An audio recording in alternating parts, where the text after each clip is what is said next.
Адам организминин алмашкыс муктаждыктарынын саппашында албетте суу турат, бирок дээрлик баарыбыз күн сайын көптөгөн каталарды кетирип суу ичүү боюнча ден соолукка байланыштуу көйгөйлөргө туш болуп келебиз. Мен сиздерге азыр айрым маанилүү болгон көйгөйлөрдү айтып, аларды чечүүнүн дагы жолун көрсөтүп кетмекчимин. Демек, суу ичүү боюнча эң чоң каталардын саппашында турган ката бул күнүнө 2 литр же 3 литр ар бир адам ичиш керек деген көз караш. Албетте көп суу ичүү жакшы, эгер ошого муктаждык бар болсо. Мисалы, простата безинде көйгөйү барлар, тагырага өнөкөт простатит болгондор көбүрөөк суу ичкени жакшы. Бөйрөгүндө таш, туз пайда болуп калышы мүмкүн болгон топтогу адамдар дагы күнүнө 2,5 литрден кем эмес суу ичкени жакшы. Бирок бөйрөгүндө, жүрөгүндө маселеси бар адамдар тескерисинче азыраак суу ичкени жакшы болот. Анан дагы бир чоң ката бул суусаганда көп ичип алуу. Бул денеде ар кандай шишиктердин пайда болушуна алып келет. Андыктан чаңкоону кандыруу үчүн эгер бир чыны суу жетиштүү болсо, 2 чыны ичиштин кереги жок. Дагы чоң каталардан суусунду суу менен эмес, чай, кофе, газдалган суулар, ширин суулар менен кандыруу болуп эсептелинет. Албетте алар деле биздин чаңкообузду кандыруу касиетине ээ, бирок алар өзүнүн зыянын дагы тийгизбей койбойт. Мисалы, чай менен кофе зара айдоочу дары катары деле кетип калат. Демек, организмди кайра кургатып коюшу мүмкүн. Башка газдалган суулар деле ушундай сапатка ээ. Андан сырткары аларда шекердин өлчөмү көп болуп, андан башка дагы терс таасирлерин тийгизбей койбойт. Алкоголдук ичимдиктер тууралуу айтыштын деле кереги жок.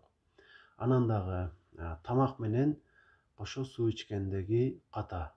Негизи тамакка чейин же тамактан кийин ичүү керек сууну. Анткени кошо ичкен учурда ашказандагы соляный кислотанын жакшы өз кызматын аткаруу мүмкүнчүлүгүн жоюп коет, эгерде сууну үстөк тамакка кошо иче бере турган болсо. Айрыкча ашказанда көйгөйү бар адамдар болсо. Дагы бир чоң ката бул крандан эле сууну алып туруп иче берүү. Анткени мында өтө көп зыяндуу нерселер, айрыкча хлор. Эми хлорду албетте тазалашууна таян кошулат, бирок үлүшү көп. Фтор жана башка эркектик, аялдык ушундай ата эне болуу мүмкүнчүлүгүн бере турган, касиетти жоготуп бере турган нерселер дагы болуп калышы ыктымал. Жана микроорганизмдер дейбизби, өтө көп зыяндуу нерселер бар. Демек, ушундай катачылыктарды кетиребиз биз ар күнү. Мындан башка деле бардыр, мен билгендер ушулар болду азырча.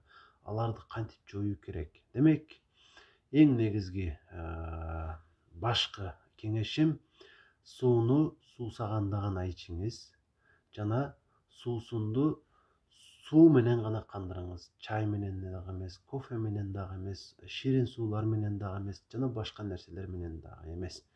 Суу менен гана чаңкоону кандырганды үйрөнүшүбүз керек жана суусаганда гана ичүү керек. Ысык мезгилде көбүрөөк, суук мезгилде азыраак ичүү керек болот. Анан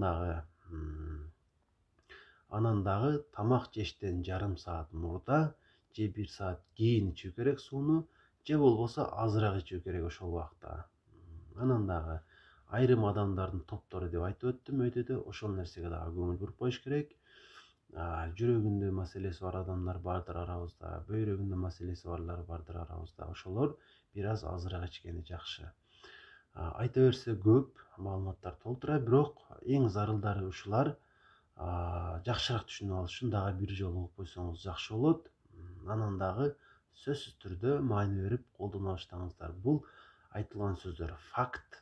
Демек, чындык нерсени кабыл алуу сиздин пайдаңызга гана кызмат кылат демекчимин.